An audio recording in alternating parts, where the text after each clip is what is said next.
Yan. buhay Yan ko din naman yung kalaban ko. Ako rin, lagi nang susulat. Pero pagka wala ako sa mode ng pagsusulat, di talaga. Ikaw kaya mo yung araw-araw Araw-araw magsulat talaga. nagsusulat ako. Stephen Hawking style, no? Yung Hindi ko masabi. Pero kailangan ko lang may ilagay sa laptop ko or sa papel or what.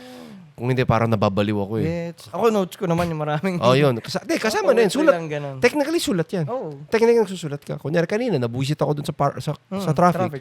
Sulat ka.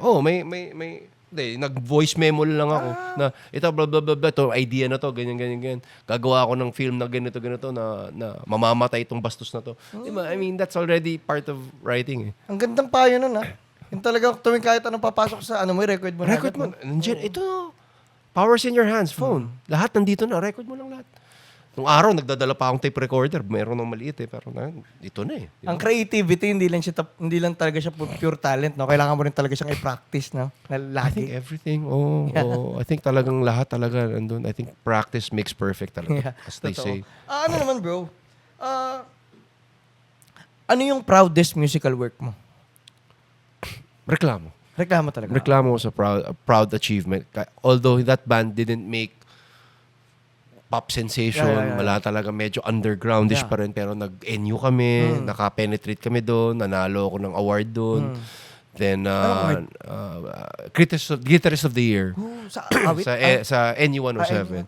Tapos, nanalo rin kami Best New Artist. So, proud ako doon dahil I never expecting a band like this Yeah, oo. na conceptual na would make some kahit pa paano konting waves, no? Kakala ko, wala to, hanggang underground lang to. Pero biglang, nare-recognize na nagna-number 1 sa radyo. Parang, okay to.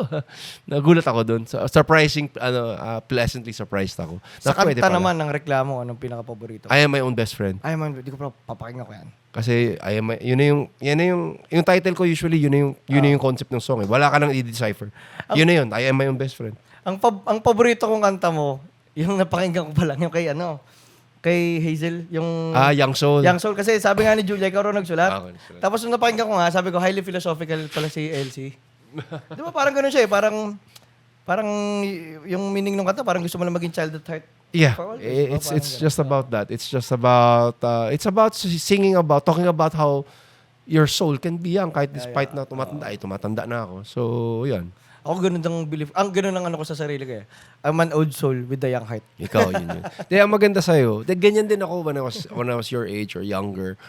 I knew I was an old soul. Kasi nung time ko, hindi ko naman panahon AC/DC. Diba?